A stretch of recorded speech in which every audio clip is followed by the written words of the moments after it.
Muy buenas noches, estimados padres de familia y estudiantes. Tenemos el agrado de culminar el ciclo de entrevistas con el magíster Jonathan Suárez Quispe en el marco de la celebración del 7º aniversario de la institución Honores Izaguirre. El tema que trataremos con él es sobre la relevancia y vigencia de las letras y humanidades y su aspecto práctico y formativo en el campo profesional. Bienvenido, magíster Jonathan Suárez Quispe. El joven Jonathan Suárez Quispe es magíster en literatura por la Universidad Mayor de San Marcos, docente en la Universidad de Ciencias Aplicadas, ¿no? Y gestor cultural en importantes proyectos editoriales, ¿no? Como fue la editorial La Galma o Laberinto y Letrado hace algunos años atrás. Bienvenido, magíster Suárez Quispe, a este pequeño espacio. Hola Mauro, ¿qué tal? Qué gusto. Gracias por la invitación. Me gustó esa presentación tan extendida que no merezco, obviamente. Ay, qué interesante el tema, no esperaba una invitación de este tipo. Qué bueno es conversar con los jóvenes. Imagino que a nivel escolar no sé si haya tanto interés por el tema. Me despierta la curiosidad en saber cuáles son sus inquietudes. Claro, bueno, aparte del hecho de puntualizar cuál es la finalidad, si no práctica, como se entiende, el campo de las letras y humanidades están relacionadas con el espíritu, la naturaleza humana, dentro del contexto del enfoque social, político, económico, filosófico del momento, ¿no? Pero en esa medida también una parte sustantiva, ¿no? De lo que nos distingue dentro de nuestra naturaleza racional y de nuestra dimensión cultural tiene que ver precisamente con este aspecto del desarrollo de las letras y humanidades. La pregunta tiene que responder con este tópico, con esta piedra de toque que generalmente se aborda muy a menudo en estos tiempos. ¿Por qué aprender en lo que concierne a las letras y humanidades? ¿Por qué es tan práctico? ¿Por qué un estudiante en pleno siglo XXI debe aprender o debe darle importancia al aprendizaje de las letras y humanidades? Wow, yo me permitiría cambiarte un poco la pregunta. Más que por qué es importante aprender, por qué es importante el derecho a aprender. Hay que considerar que dentro del enfoque educativo tradicional que tenemos, los estudios universitarios, estudios superiores y estudios profesionales implican un universo de conocimientos. Justamente la palabra universidad viene de universo. Unir la diversidad, establecer conocimientos de diferente naturaleza, diferente índole, para aplicarlos en nuestras necesidades como sociedad. Al respecto, yo creo que privar de las humanidades, privar del conocimiento en letras, limitaría mucho a una persona, a un profesional. Lo condenaría a ser un mero repetidor de acciones, de protocolos, que probablemente no comprenda ni siquiera. Las letras y humanidades nos dan la capacidad para expandir nuestro horizonte, para comprender mucho de lo que ocurre en nuestra realidad inmediata.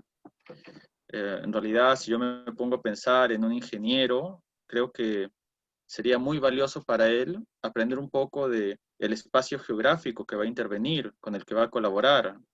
Respecto a otras carreras, yo imagino que un administrador necesita muchas herramientas para dominar el mercado y la sociedad a la que se enfrenta al establecer una empresa o un negocio.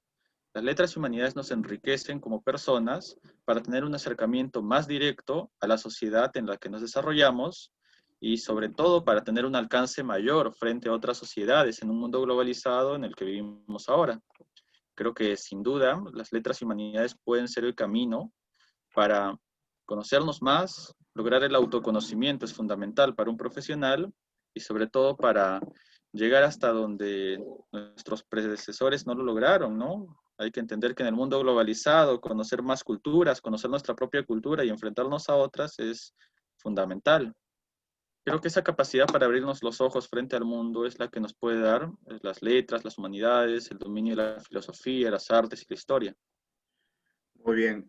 Tocando el punto de la llamada interculturalidad, disculpen la cuestión misma de momento, tocando el punto de la interculturalidad en nuestros días, creo que es un rasgo característico de esta época, el que las redes sociales, ¿no? Y los medios de comunicación en general permitan el acercamiento antes insospechado de toda una gama de conocimientos, de referentes culturales a los cuales ninguna generación en la historia de la humanidad tuvo acceso.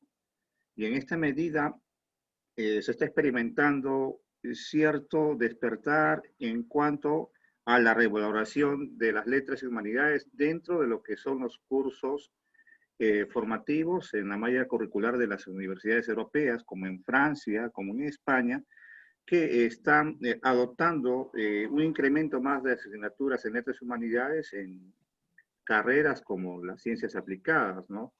Puesto de que están viendo con mayor claridad el enfoque profesional que debe tener eh, un profesional en el ramo de la ingeniería, en el ramo de las ciencias químicas, ¿no? Para tener una mayor visión del mercado, del enfoque que debe tener y conocer en cuanto al bagaje, para poder tener un acercamiento, ¿no? a los nichos de mercado que están ahora en el mundo, ¿no?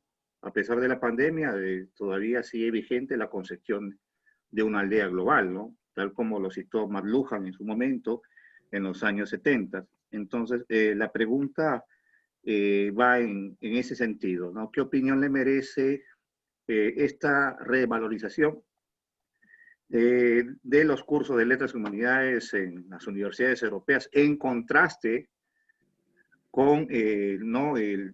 la valía que le dan hoy por hoy en las universidades peruanas?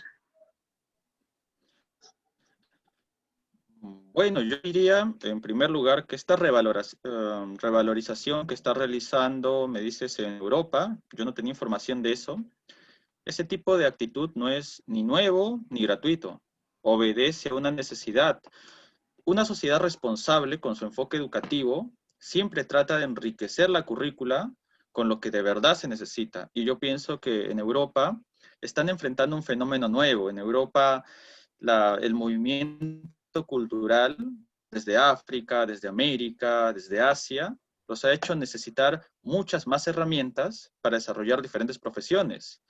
Hoy por hoy, si uno va a Francia, no va a encontrar muchos franceses, va a encontrar una sociedad pluricultural, con muchas personas que han inmigrado desde África, muchos latinos, muchos asiáticos, buscando un nuevo horizonte, progreso económico y demás. Ahora, frente a esta nueva situación, estoy en una sociedad pluricultural, lo que más necesito es enriquecerme de mi propia cultura, conocer un poco más de dónde vengo yo y ser capaz de conocer otras culturas.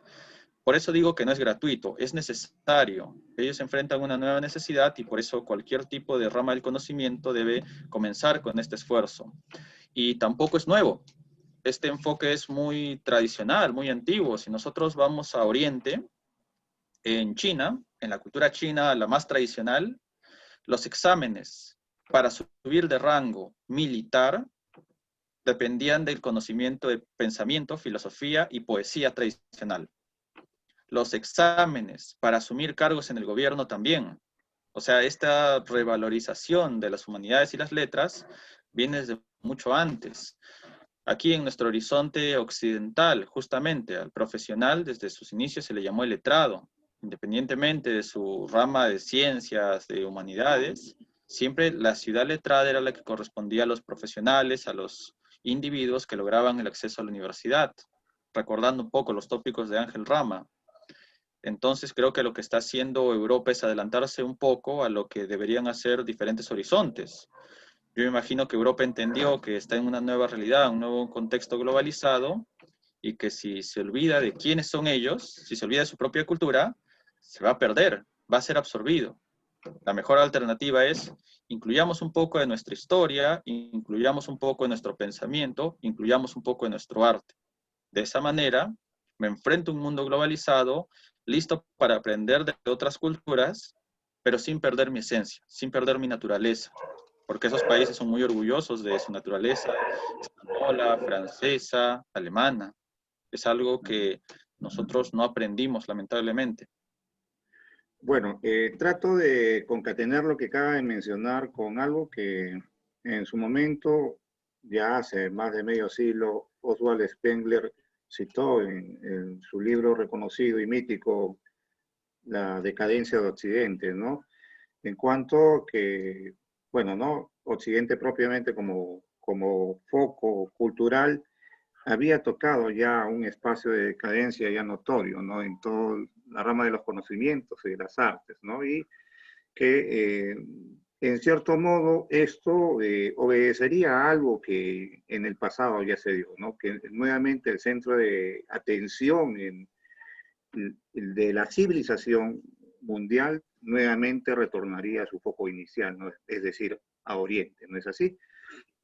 Entonces, la cuestión va en el orden de clarificar, al igual que lo decía George Steiner en su momento, ¿no? Que por años se trató de darle la dimensión y la importancia sostenida a lo que era el campo de las letras y humanidades, y él hablaba pues precisamente de que las humanidades le dan este espacio de conciencia ciudadana al ser humano, ¿no? Y cuál es el rol que éste debe tener, ¿no? Frente, digamos, a la era de la tecnificación, la era de la información, como tal como en este momento la vivimos, ¿no es así? Eh, ¿Cuán relevante es para usted, por ejemplo, el que se siga desarrollando, se siga investigando en el campo de las letras y humanidades frente a la actual era que vivimos, ¿no? Donde la sobreinformación que tenemos a través de los medios de comunicación, las redes sociales, van no precisamente en consonancia con la calidad de información. ¿Cómo ve usted cuál es el rol que toca en este caso a el campo de las letras y humanidades frente a esta situación? Yo creo que esta sobreinformación es una oportunidad, es un espacio abierto para que muchos que no tenían voz en el pasado puedan expresarse libremente. Y ha dado frutos bastante provechosos si uno trata de enfocarlos. Por ejemplo, se ha revalorado mucha de la tradición musical, mucha de la tradición audiovisual.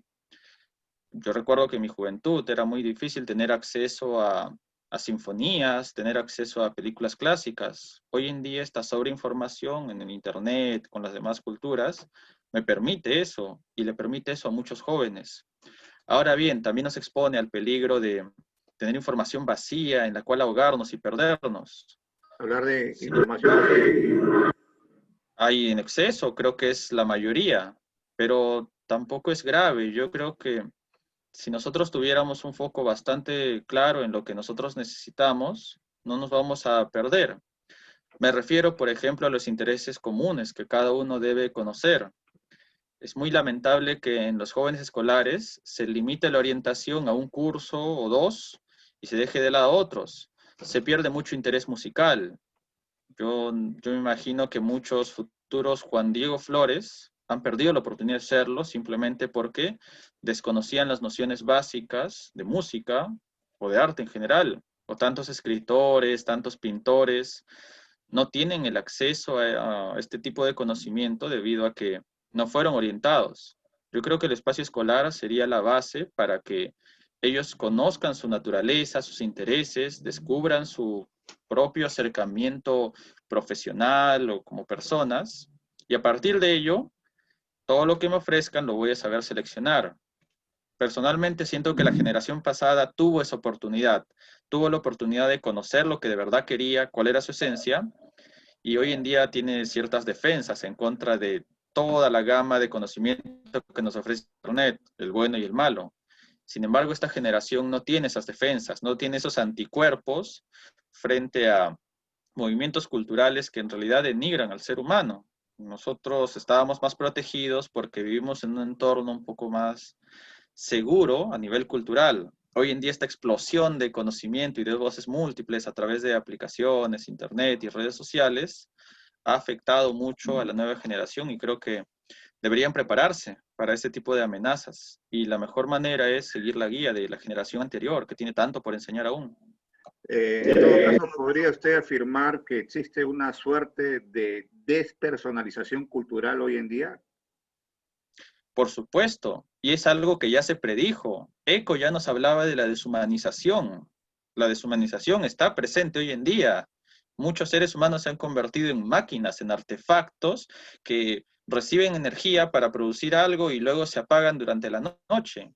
No tenemos intereses comunes fuera de la producción, fuera de un enfoque de mercado. Y esto me recuerda a mí, a la Alemania nazi. Yo pienso en las personas en el que siguen una consigna. Y en la Alemania nazi era así. En la Alemania nazi se formaban profesionales para desarrollar cierta labor. Tú vas a ser obrero, haces esto, luego te duermes, luego despiertas y haces esto. Tú vas a ser ingeniero, haces esto, luego te duermes, luego te despiertas.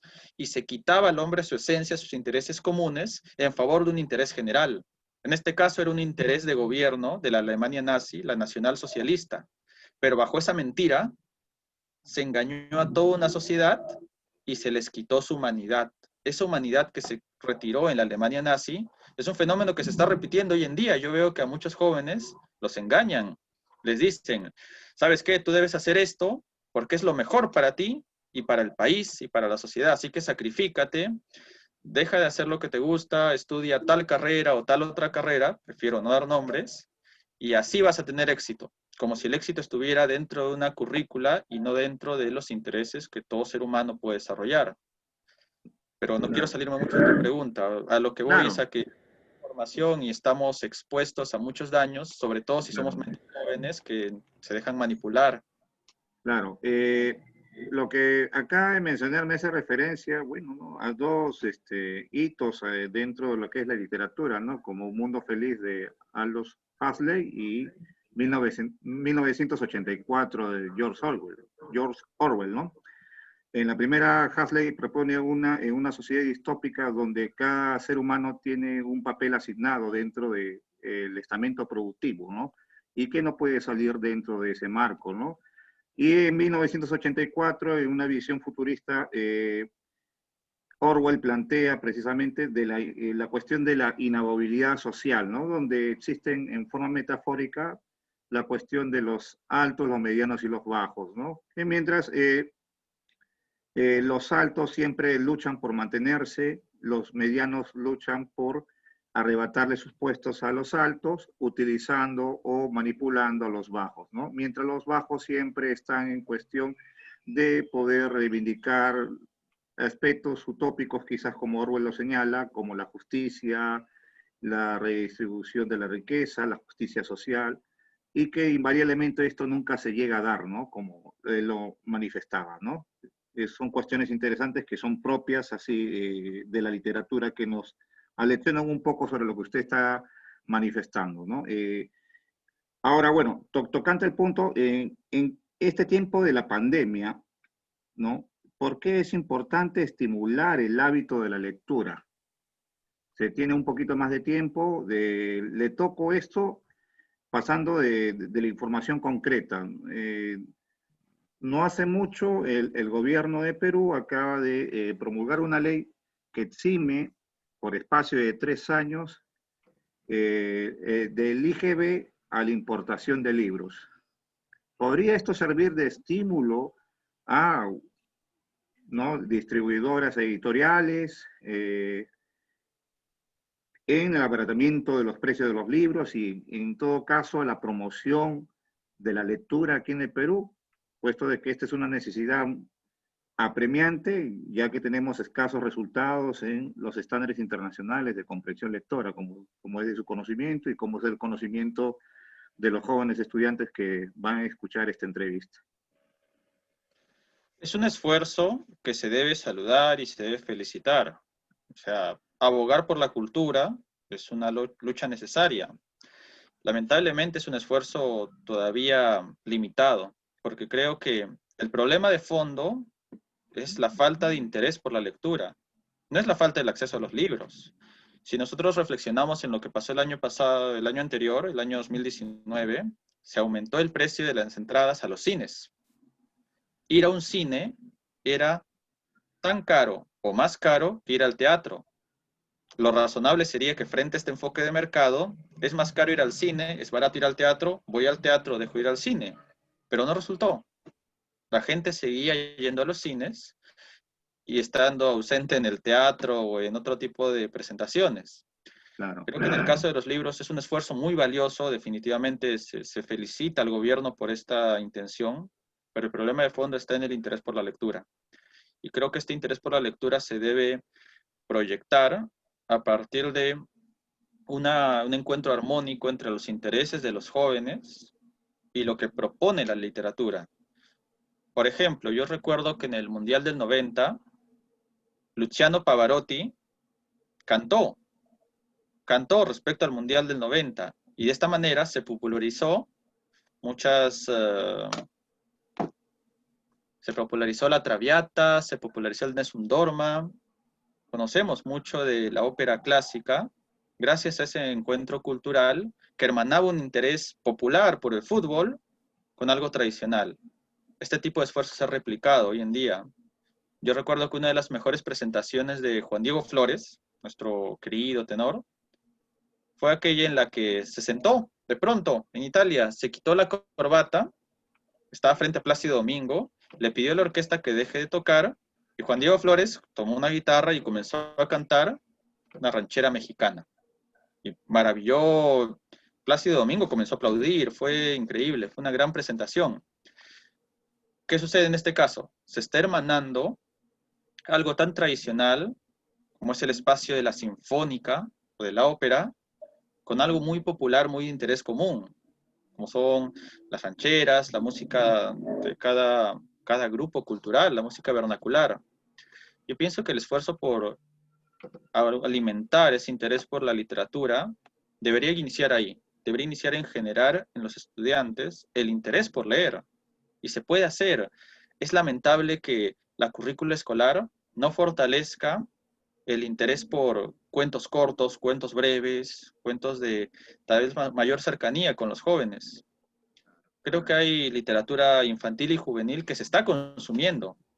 Tal vez deberíamos comenzar a utilizar un puente que relacione ese interés nuevo de muchos jóvenes que se interesan por estos libros de Harry Potter o algunos, felizmente, por El Señor de los Anillos, hermanar ese interés con el interés tradicional. En algún momento encontrarán la relación, el vínculo y la utilidad, porque más que una utilidad es un derecho. Bueno, Sucede que hay sí, todo un mundo que se puede descubrir a partir de eso, pero continúa, por favor. sí, disculpe usted la interrupción. En cuanto a la cuestión del manejo de un supuesto canon, ¿no? O sea, es decir, los libros que por referencia todo estudiante debe llegar a conocer. Usted también plantea de que debe haber una cuestión de libre elección sobre qué temática los estudiantes deben seguir, ¿no? Es decir, si, por ejemplo, un grupo de estudiantes prefiere el género de terror, la novela policíaca, los microrelatos, el cómic, todas son vías válidas que nos encaminan a cimentar el hábito de la lectura. ¿Estoy en consonancia más o menos con la lógica que usted plantea? Yo pienso que sí, que es necesario. Ese canon debe actualizarse. Yo imagino que en un enfoque tradicional de hace unos 50 años, leer a Platón, leer a la República de Platón era obligatorio para el ámbito escolar. Hoy en día no. Hoy en día hemos cambiado a Platón por otros enfoques un poco más tradicionales. Pero deberíamos cambiar esa mirada a algo más asequible o más interesante para los jóvenes. Tampoco se trata de que el acercamiento a la literatura sea una tortura. No, nuevamente, no estamos en un estado fascista que te va a imponer. Si no lees este libro precisamente, vas a fracasar. Yo creo que deberíamos darle a los jóvenes la oportunidad de acercarse de una manera más democrática a la lectura. Y hay libros canónicos que son de mucho interés. Leer a Poe cambió mi vida. A Edgar Allan Poe, leer El gato negro, o tal vez leer a Alfredo Monterroso. Bryce Echenique o Monterroso. O sea, tú mismo lo has dicho, leer a Monterroso sería un deleite para cualquier joven escolar. Y sin embargo, nosotros tal vez nos hemos enfrascado en una visión muy paradigmática, muy rígida de lo que se debe enseñar en las aulas, no solo en las aulas escolares, sino en el claustro universitario. Hay muchas normas que se deben flexibilizar por el bien de la literatura.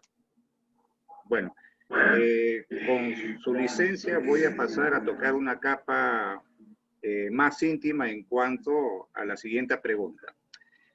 Tengo por referencia que usted procede de una familia donde sus hermanos son ingenieros, ¿no? Y por cierto, Sí, sí. ingenieros de la UNI y también uno de ellos incluso catedrático de la Universidad Nacional de Ingeniería, Sí, ¿no? sí, así Y es, claro. bueno, la pregunta de toque sería la siguiente. ¿Por qué teniendo esta tendencia marcada por seguir una carrera de las ciencias aplicadas, usted optó por abrazar una carrera relacionada con las letras y humanidades? Bueno, claro, es una pregunta personal, entiendo. Yo estudié literatura por la misma razón que mis hermanos estudiaron ingeniería, porque era lo que nos completaba como personas.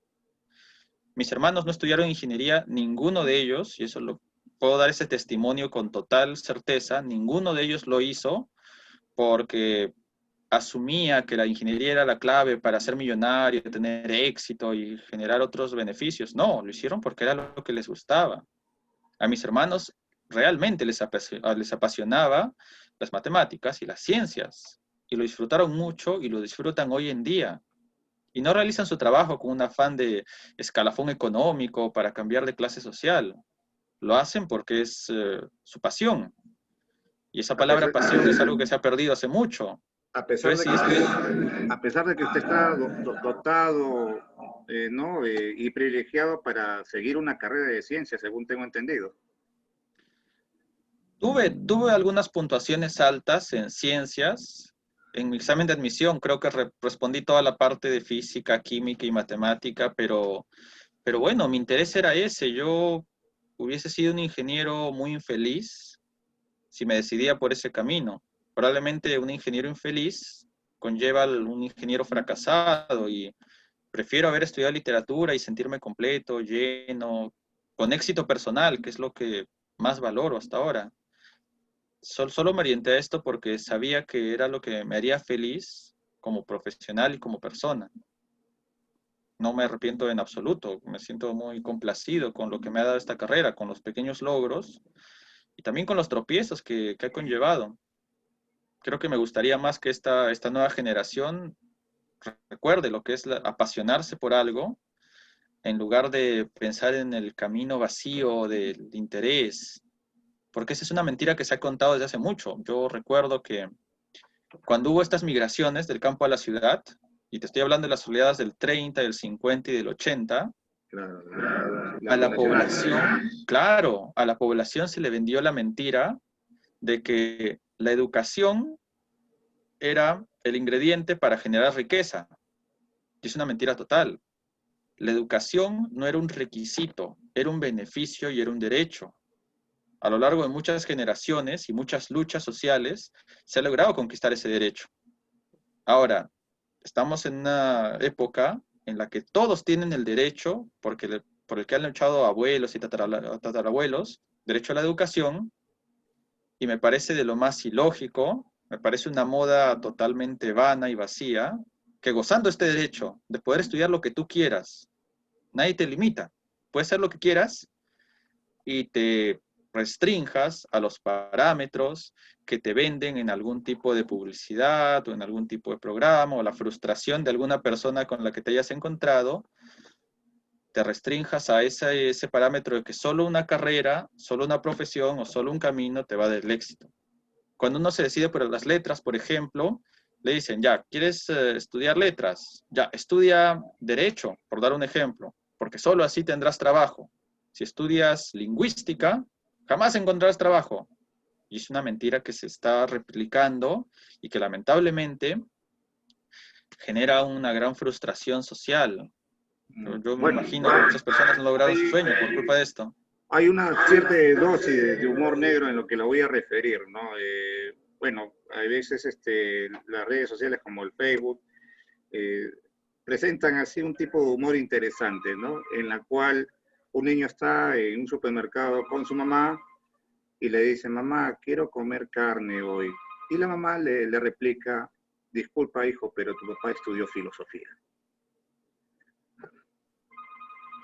Algo de sinceridad debe haber en eso, pero yo creo que también tiene mucho de impacto para las nuevas generaciones, que en este momento van a dejar de estudiar filosofía, probablemente.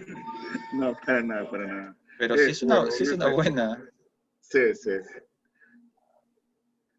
Bueno, pero son este tipo de, digamos, de leyendas negras que se van tejiendo en la sociedad, ¿no? Como usted lo ha dicho, seguir una carrera, digamos, sin vocación, sin apasionamiento, poco conduce, digamos, ahí al éxito, ¿no? Independientemente de la carrera que se siga, si es que hay una clara conciencia de que esta carrera es lo que te inspire y te llena como ser humano, este, en todo caso no hay mayor decisión ni falla en esto, en tomar y optar por una carrera que realmente te apasiona. ¿No es así? Finalmente, abusando ya del tiempo y de la generosidad que usted ha manifestado con nosotros ahí al concedernos esta entrevista, ¿qué mensaje final le pudiera dar a nuestros alumnos del Colegio Honores Izaguirre, ya que tenemos esta oportunidad privilegiada de que usted se pueda dirigir? ¿No? ¿Quién mejor que usted, que tiene la autoridad para hacerlo en el campo de las letras y humanidades?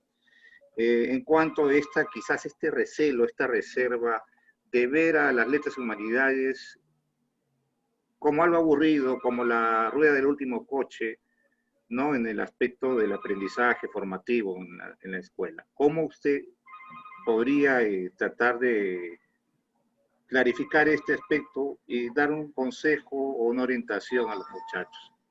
Y por cierto, de antemano, muchas gracias, Magíster Jonathan Suárez Quispe. Bueno, no, gran invitación. ¿Qué recomendación, qué consejo para los jóvenes de Honores Izaguirre? Gran saludo para esa institución. Bueno, lo primero es que traten de ampliar su panorama. Nosotros nos dejamos llevar mucho por la influencia ajena y es algo que debe terminar. Probablemente tu entorno social directo te diga que esto es lo que debes hacer y esto no, y descubre las cosas por ti mismo. Los acercamientos a las humanidades son muy diversos. Tú puedes aprender muchísimo, puedes aprender un montón de literatura a través de un anime, a través de un cómic. Si tratas de acercarte a las humanidades, vas a descubrir una experiencia enriquecedora que se puede replicar en diferentes aspectos de tu vida. Yo imagino que he disfrutado mucho de la música de los Beatles, he disfrutado mucho del cine de Akira Kurosawa, gracias a lecturas previas que me ayudaron y me motivaron y me dieron un horizonte más amplio. Independientemente de la carrera que sigan, yo les comento que un comediante como Rowan Atkinson, el popular Mr. Bean, es ingeniero, él tiene una maestría en Oxford, estudió ingeniería, pero lo que le apasionaba era eso y se dedicó a eso. Ernesto Sábato, yo recuerdo que fue físico, ¿no es Se lo así? juro, Él sí. estudió, Trabajó con él era doctor en el física. asesor principal de Albert Einstein. Él descubrió que su pasión era la literatura. No son excluyentes, no piensen en algún momento que porque les interesan los libros van a perder su conocimiento de matemática. No son excluyentes, pueden ser complementarios.